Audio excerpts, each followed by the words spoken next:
ആദ്യത്തെ ജഡ്ജിനെ ഇൻവൈറ്റ് ചെയ്യാൻ പോവാണ്.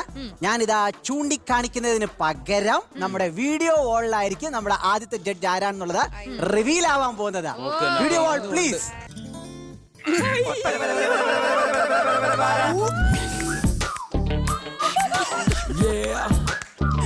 Ladies and gentlemen, presenting. ആദ്യത്തെ ജഡ്ജ് ആരാണെന്നുള്ളത് ഞാൻ വീഡിയോ ശരിക്കുണ്ടല്ലോ അപ്പൂപ്പന് ഈ ആദ്യത്തെ ജഡ്ജ് താങ്ക്സ് പറയണം. അപ്പൂപ്പന്റെ കൈ അങ്ങോട്ടോ ഇങ്ങോട്ടോ മാറിയിരുന്നെങ്കിൽ അതാരാന്ന് എനിക്കറിയില്ല. ആ ജഡ്ജ് ആരാന്ന് എനിക്കറിയില്ല. പക്ഷെ അപ്പൂപ്പൻ എന്റെ താങ്ക്സ്. ചെമ്പരുത്തി നല്ല ചെമ്പരുത്തി ചന്ദന മണമകളെ പരുത്തി ചെന്താമരെ ചേരും പെണ്ണൊരുത്തി ചെങ്കവിള്ളോരത്ത് ചിരി പരുത്തി ചെമ്പരുത്തി നല്ല ചെമ്പരുത്തി